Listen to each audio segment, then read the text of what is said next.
was a single parent for 12 years when I met Brian. It was just me and my girl doing life together after a painful divorce, and truly she was such a catalyst. It was my love for her that made me want to be a better human. I wanted to live faith and not just pretend, and I wanted to be better and wiser and stronger, and I knew I couldn't do that on my own.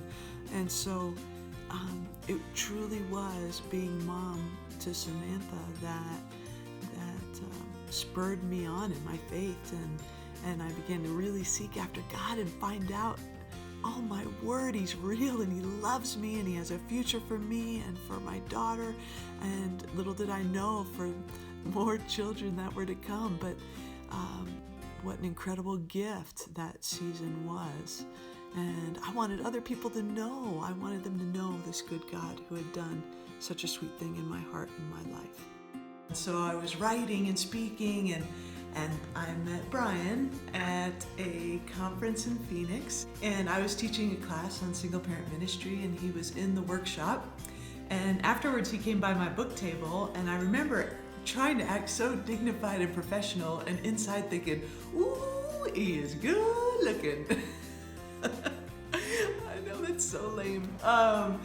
And I just found him very attractive and really just genuinely liked him. He had this kind smile and kind eyes.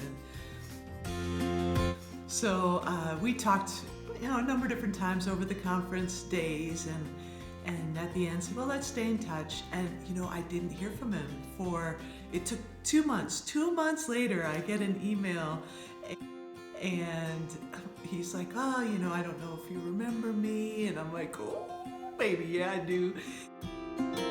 And we started connecting and talking by email and just asking lots of hard questions, and found out that we had so much in common. And he came out to visit me, and I promise I'm not trying to sound cheesy, but it was really romantic. And we drove up into the mountains. It was fall, and so we were looking at the aspens, and we walked along this river and climbed out on the rocks in the middle where he kissed me. I mean, it was like, oh, a little music. Okay, no music, but it was pretty sweet, and just fell in love with him. And I absolutely knew the day he was going to ask me to marry him. One, because we'd already set the date, but the other reason was he was nervous, and he's never nervous. And so we went to this beautiful restaurant located at the Broadmoor, which is this gorgeous hotel in Colorado Springs, and where really all the very fancy people go. And so we went to this restaurant where you can't even put the napkins on your lap by yourself. You have to hold your hands up, and they lay it on your lap for you. And so where the meals are like this big for like a gazillion dollars. So we sit down, and I'm very prim and proper, and the waitress comes up, and she has a bottle of champagne, and she says, congratulations! And of course Brian hasn't asked me yet, so he's doing this behind me. He's like, no, and she's trying to save the moment. She's like, on your night out. I'm like, oh, totally playing dumb. I'm like, oh, that's so sweet. And Brian's, beads of sweat forming on his forehead. And so we just have this lovely, lovely meal. And afterwards, he says, hey, let's just go for a little walk in between dinner and dessert, which, I was clued in. I was figuring it out. So we walk, and there's this beautiful bridge there, and then he gets down on one knee, and he tells me what he loves about me and asks me to be his bride. And I'm like, oh yes, of course.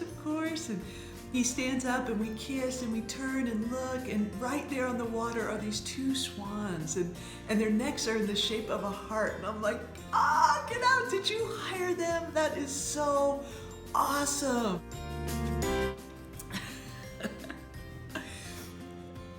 So immediately we began the process of planning for the wedding. That began in earnest, and we wanted to do something simple and enjoy our family and friends, but also just celebrate what God had done. And because I had kind of a rougher past, so the Virgin Mary I was not, and So I had two dreams that I desperately wanted, and one was to be able to walk down the aisle in white. I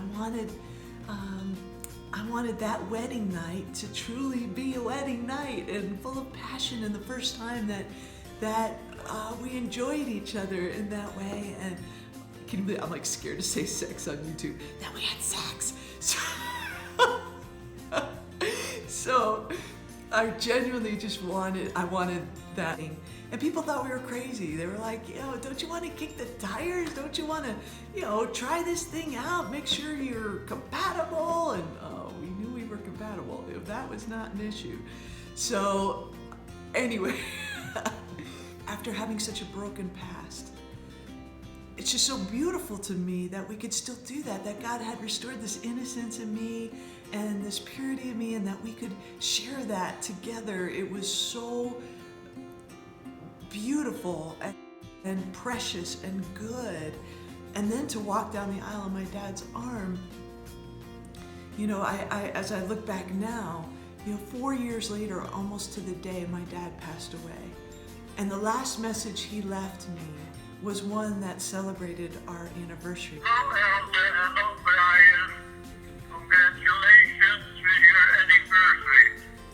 We watched your album of the wedding party.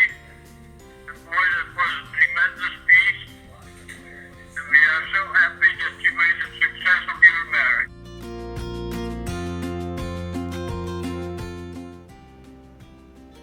And you know what that precious voicemail means? I mean, not only did he walk me down the aisle and feel good about our marriage before he passed, but our relationship was broken when I was a teenager and in my young 20s, because I'd made so many foolish decisions and lied so often, and it was broken. My dad,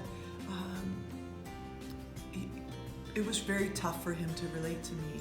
And so for us to have those moments and for his life to end and us to be on such good terms was was an incredible God kiss. And to me, it's just evidence. Those two big things are just evidence of God's goodness and what he does, and he restores and he rebuilds, and it's who he is and it's what he does. And I just want you to know, if you have stuff in your life that is broken, if you have relationships that are broken, if you have things that are broken in your heart, that God is about restoring those things. It's who he is and it's what he does. And I want to end on this note. I just want to say happy anniversary to my hunka burning love. And I know all my bigs and all my littles are going to say, don't use that ever again publicly. But it's who he is. He's a good man. He's a godly man. He's a kind man. And this, on July 1st, we celebrate 11 years. And honey, this is for you. I love you. You're a wonderful man. I'm so proud and delighted to be your bride. And I know that this next season is going to stretch us in every possible way. And I'm excited for the journey we're going to take. So I love you, baby. Happy anniversary. See you all next week.